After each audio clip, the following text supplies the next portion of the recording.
That night, John Lithgow didn't just accept an award on stage. He said something to the man who told him exactly 22 years ago, "Quit this business. You will never be good enough." And that man was sitting right there, in the middle of the auditorium. But to understand that night, we don't start there. We go back much further, to a cold November evening in 1987, to a small rehearsal studio on the north side of Manhattan, to the moment a young actor, still fighting for everything, was shown the door. Manhattan, November 1987, the rehearsal studio was freezing.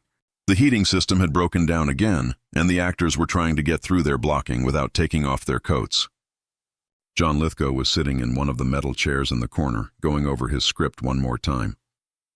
His lips moved silently. His eyes never left the page, but his mind was somewhere else entirely. That day, Gerald Harmon, one of Broadway's most established producers, was coming to the studio. Harmon wasn't just a producer. In that era, he was the man who decided, almost single-handedly, who played Broadway and who didn't. His approval could build a career. His rejection could send an actor into years of darkness. Lithgow knew this. Everyone knew this.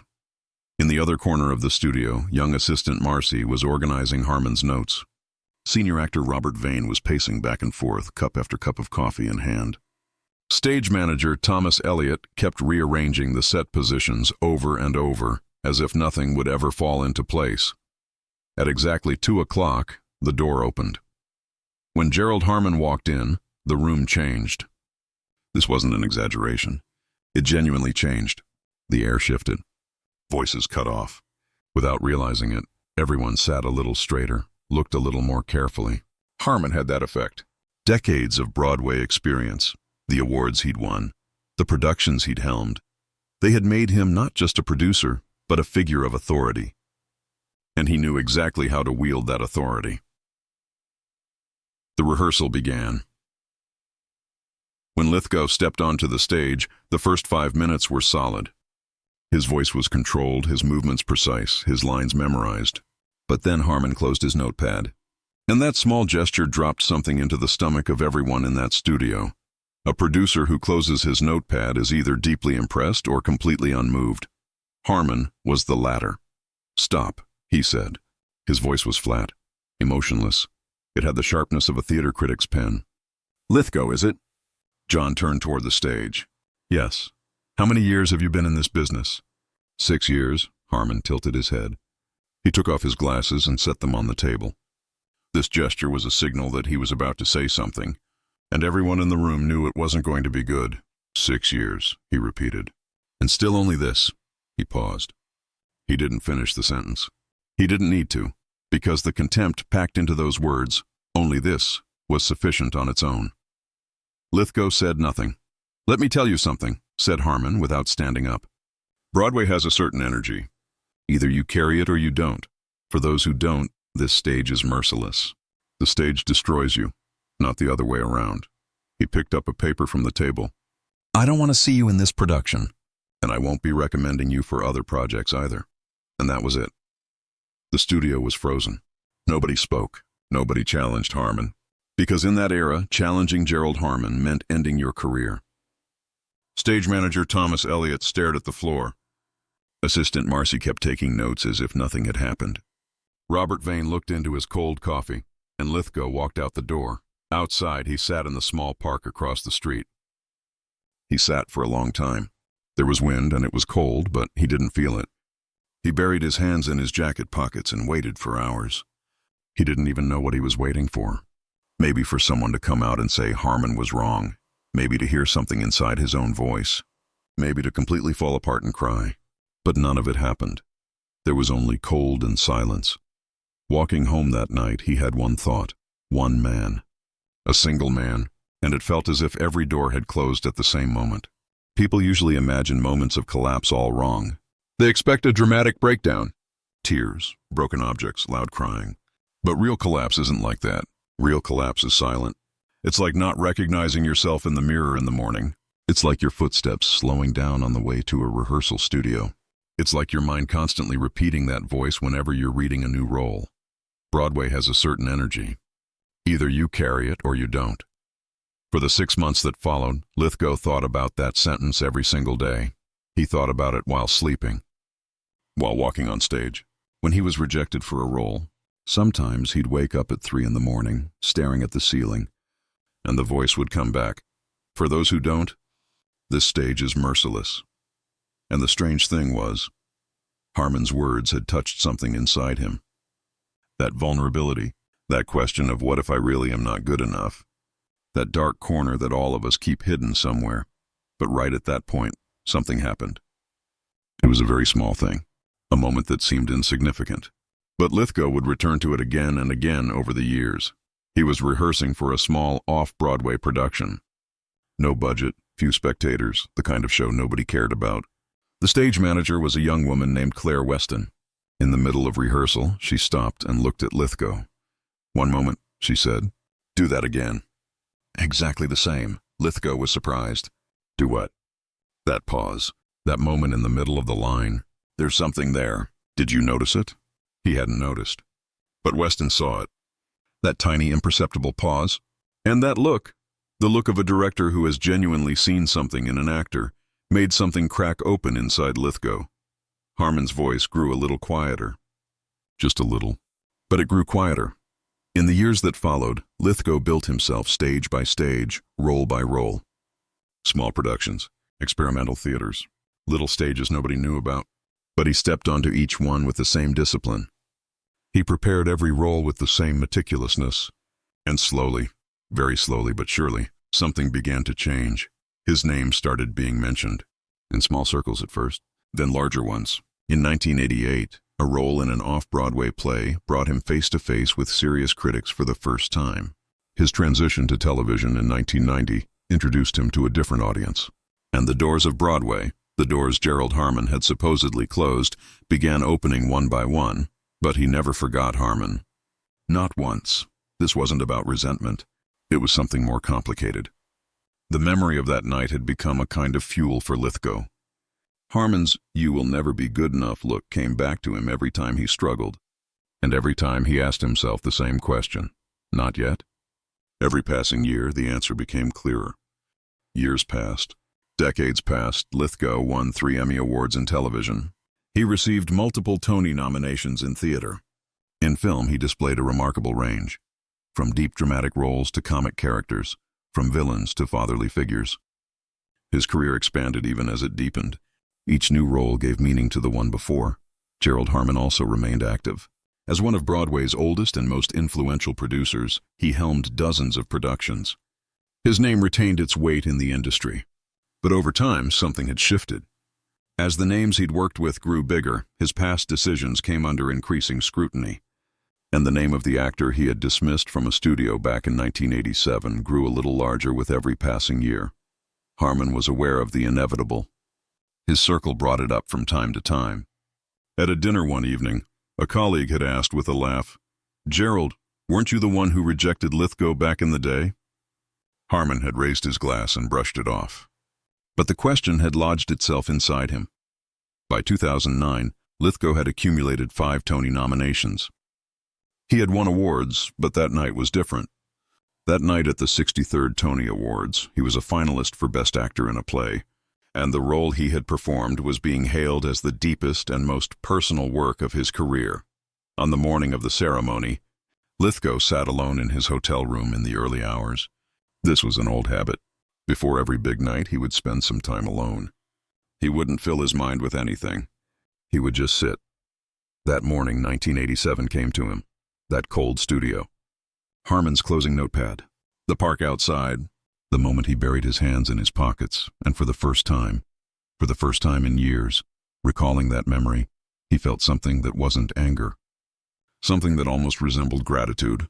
Because if that door hadn't closed, if that pain hadn't happened, maybe he wouldn't have held on so fiercely for all these years. Maybe he wouldn't have been in that tiny off-Broadway theater for Claire Weston to see what she saw, to think about that pause the way she did. But this didn't make Harmon right.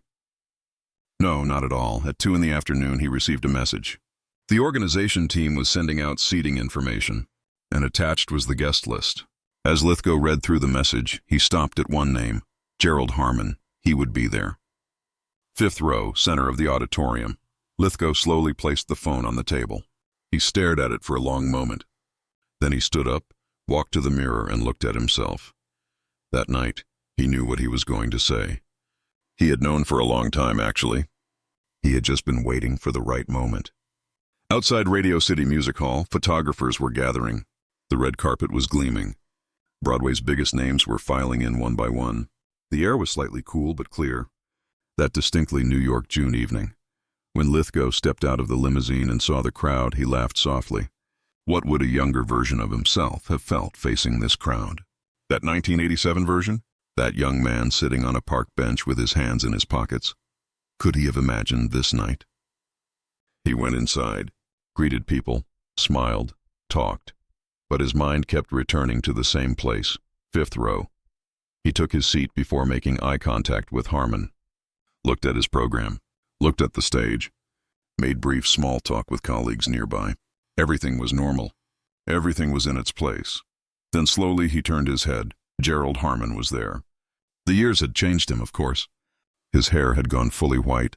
The lines on his face had deepened. His neck bent slightly forward. But that self-assurance was still there. That I know everything posture. A young assistant sat beside him, notepad in hand. Harmon was looking at his program, and at that exact moment, he looked up. The two men made eye contact. Something brief passed across Harmon's face. A moment of recognition, a calculation. Then it settled back into a cold neutrality. He gave a slight nod, polite but distant. Lithgow smiled. It wasn't a warm smile, but it wasn't hostile either. It was simply a recognition, a look that said, I see you. The ceremony began. Awards were given one by one. Songs were performed. Speeches were made. Lithgow watched each moment of the show, but a part of his attention never left that fifth row. Harmon was seated, applauding, taking notes. Present as one of Broadway's storied producers, then the moment came. The presenter for Best Actor in a Play opened the envelope. It lasted a few seconds, but nobody could know what passed through Lithgow's mind in those few seconds. 1987, that cold studio. Quit this business. You will never be good enough. And the Tony goes to John Lithgow. The auditorium erupted. Lithgow rose. Colleagues congratulated him. They shook hands, embraced. Walking toward the stage, his steps were slow. Deliberately slow. He felt the crowd. He felt the applause. And just as he reached the stage, he glanced once at the fifth row. Harmon was looking at him, applauding. Mechanical, polite applause. Lithgow accepted the award. He stepped to the microphone. The auditorium slowly fell silent. Lithgow held the Tony statuette in both hands. It was heavy. He always thought about this, how heavy these awards were. Not symbolically, physically. You could feel the weight when you held one. There are many people I want to thank, he said. His voice was steady, calm, clear. But tonight I want to do something a little different. If you'll allow me, the room went quiet. In these ceremonies, the phrase something a little different caught people's attention. When I started in this business, said Lithgow, I was young and eager. I was ready to give everything to be on a stage. And most of the time I felt like that was being recognized. He paused, but not always. He could feel the auditorium's attention intensifying. This wasn't a standard acceptance speech, and everyone understood that. There were people in my life who closed doors on me, people who told me I wasn't good enough, people who made me feel I had no place on this stage. His voice didn't change. He wasn't angry. He wasn't bitter. He was simply telling the truth. At the time, that was very heavy to carry. Sometimes I spent years fighting to get those voices out of my head. The entire auditorium was holding its breath. But I'm here today. With this award. On this stage, he paused, and very slowly, very deliberately, he raised his eyes to the center of the auditorium, to the fifth row. And to those people I want to say something. Everyone waited. Harmon didn't move. Thank you. It was unexpected. The auditorium was surprised. A faint murmur passed through the crowd. Yes, said Lithgow. Thank you. Because every hand that closed a door forced me to push harder at another one. It forced me to work more, to think more deeply, to understand more fully. He raised the award slightly. This award isn't only mine. This award belongs to everyone who kept going after being told no. The auditorium rose slowly to its feet. First a few people, then a section, then the entire house. A standing ovation. but Lithgow's eyes were still on the fifth row. Harmon was sitting. While everyone around him stood, he remained seated. His hands rested on his knees. His face held an expression that was difficult to read. Was it regret, shame, or simply an old man bearing the weight of the years? Lithgow never found out, and he never wanted to, because that night he had said what he needed to say. He had settled a debt that had lasted years, not with anger, not with revenge, but simply by telling the truth. He let go of the microphone. He walked to the back of the stage. The first person waiting backstage was Claire Weston. When Lithgow saw her, he stopped. He was surprised. Years had passed. Her hair had turned silver, but her eyes were the same. Those sharp, miss-nothing eyes. That pause, said Weston, smiling. You still do it, Lithgow laughed. Genuinely, deeply, more freely than he had laughed in a long time. Because of you, he said. Weston shook her head. No, it was always yours. I just saw it. They embraced. Held each other for a long moment. The crowd around them, the photographers, the assistants, the other award winners, all of it felt distant, noisy, irrelevant. Only this embrace was real. Then someone approached. A young assistant held a small note. Mr. Lithgow, a guest would like to speak with you. Gerald Harmon. Lithgow read the name on the note. He looked at it for a moment, then turned to the assistant. Thank you, he said. But not tonight. The assistant nodded with understanding and left. Claire Weston looked at him. What did he say to you that day? In that studio, Lithgow thought about it. Quit this business. You will never be good enough. Weston tilted her head. And he was wrong. Weston smiled. Yes, he was wrong. After that, he never spoke to Harmon again. Their paths never crossed. Over the years, word spread that Harmon had gradually stepped back from the industry. He aged. His productions became fewer. His name was mentioned less and less. But Lithgow didn't watch for it. Didn't follow it. Because what he had said on that stage was true. The closing of that door had become the fuel for the 30 years that followed, but it was never about revenge. Not at all, because revenge means putting someone else's story at the center of your own life. And Lithgow had never done that. He had always put the stage at the center of his own story. Harmon was just a turning point. An important turning point, yes, but only a point. The Tony acceptance speech spread widely within days. The press speculated about Lithgow's mysterious thank you speech. Some thought they had decoded the fifth row reference. Others didn't. But everyone felt that something had happened. In the months that followed, many young actors wrote to Lithgow. Emails arrived. Posts circulated on social media. All of them said something similar. In that speech, I heard something meant for me. Lithgow chose not to respond personally to each one. But in one interview, he answered the question this way. When I said thank you on that stage, people were surprised. But think about it. If that door hadn't closed, maybe I never would have gone to that off-Broadway stage. I wouldn't have been there for Claire to see what she saw. That pause might never have existed, and maybe I wouldn't be standing here today. Saying this doesn't make him right. He was wrong that day, and I still know it. But turning pain into fuel, that's what it's really about. And then he added, having someone who rejected you, diminished you, closed a door on you, that doesn't define you.